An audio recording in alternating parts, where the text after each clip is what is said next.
बहुत एब्सेंट हो रही हैं। आखिर वो इतनी छुट्टियां क्यों करता है? आप अपने बच्चे के ऊपर बिल्कुल ध्यान नहीं दे रही हैं। आप जानती भी हैं उसकी पढ़ाई का कितना लॉस हो रहा है। मैम मैं जानती हूँ, और इतनी छुट्टियों का एक कारण है, ये सब ना जंक फूड की वजह से हो रहा है। ओहो, तो उसका जंक फूड कम कीजिए। देखिए मैम, बच्चे स्कूल की कैंटीन में खाना खाते हैं और उसमें जंक फूड मिलता है। इसी की वजह से उनकी तबीयत खराब रहने लगती है। कभी उनको पेट दर्द होता है, कभी सिर में। इसीलिए आप कैंटीन में ना थोड़ा हेल्दी फूड भी स्टार्ट कीजिए। हमारी कैंटीन बिल्कुल हाइजीनिक भी है और उसमें बहुत सी वैरायटीज भी है। बाकी क्या कर सकते हैं? आप कैंटीन से ऐसा खाना बंद करवाइए। ऐसा नहीं कर सकते, कैंटीन तो रखनी होगी। कितने बच्चे हैं जो लंच नहीं लाते या ब्रेक के दौरान उन्हें भूख लगती है, तो कैंटीन नहीं होगी तो सब कैसे मैनेज होगा? मैम मैं आपको पूरी कैंटीन बंद करवाने के लिए नहीं कह रही हूँ, सिर्फ ऐसा खाना जो बच्चों को नुकसान करता है। हमारी कैंटीन में हर तरह का खाना मिलता है, बाकी सब तो बच्चों पर डिपेंड करता है। लेकिन मैम देखिए, मैं अभी आपसे बात कंटिन्यू नहीं कर सकती, मुझे एक इम्पोर्टेंट मीटिंग में जाना है।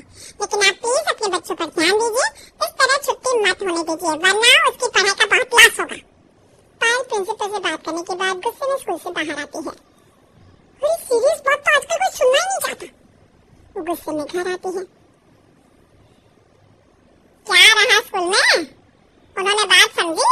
नहीं ना मम्मी जी, वो समझने को तैयार ही नहीं है कि इसकी वजह से बच्चों को कितनी परेशानी होती है। लेकिन मैं भी ऐसे हार नहीं मानूंगी, कुछ ना कुछ करके रहूंगी। कुछ तो करना ही पड़ेगा। तभी वहाँ राजू आता है। मम्मी मुझे बर्गर खाना है। क्या बर्गर खाना है? कल तुम्हारे पेट में दर्द था ना, और इसी वजह से आज तुम्हारी स्कूल की छुट्टी भी होगी। मैंने तुम्हारे लिए खिचड़ी बनाई है, चुपचाप खा ले। नहीं मुझे नहीं खानी, खिचड़ी बहुत गंदी होती है। तुम्हारी हेल्थ के लिए बहुत अच्छी होती है। डॉक्टर ने तुम्हारा जंक फूड बंद किया है ना, इसलिए तुम्हारे लिए खिचड़ी ही ठीक है। लेकिन उसका टेस्ट बहुत गंदा होता है, मुझे नहीं खाना, मुझे बर्गर खाना है। नहीं, तुम्हें नहीं मिलेगा बर्गर, उसी की वजह से तुम्हारे स्कूल की छुट्टी हुई है।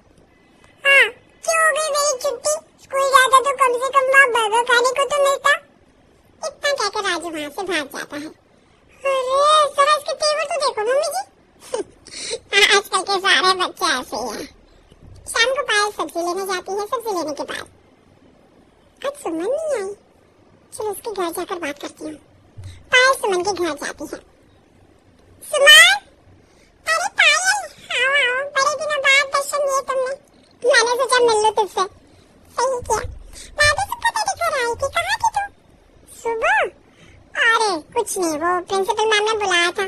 आजकल राजू की बहुत छुट्टियां हो रही है ना। आजकल चिंटू के भी ना पेट में दर्द रहता है। आज फिर से उसके पेट में दर्द हो गया। मैम ने मुझे कॉल किया तो मैं जल्दी से इसे स्कूल लेने गई। राजू भी तो इसीलिए स्कूल नहीं जा रहा। पता नहीं क्या हो जाता है आजकल, बच्चों के पेट ना बड़े खराब रहने लगे। अच्छा, मुझे लगता है ये सब ना जंक फूड की वजह से होता है। बच्चे इतना जंक फूड खाते हैं, इसीलिए तो उन्हें इतनी परेशानी होती है। सब स्कूल की कैंटीन की वजह से हो रहा है।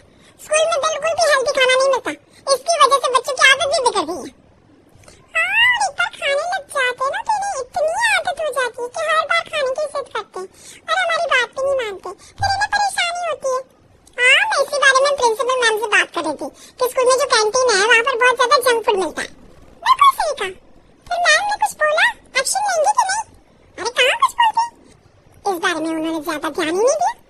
मैं सोच रही थी हम सभी पेरेंट्स को मिलकर ना शिकायत करनी चाहिए। कंप्लेन करने का कोई फायदा नहीं है पायल। लेकिन क्यों? दूसरे सेक्शन के पेरेंट्स ने कंप्लेन की थी लेकिन कुछ नहीं हुआ। तुम तो जानती हो कैंटीन से स्कूल को भी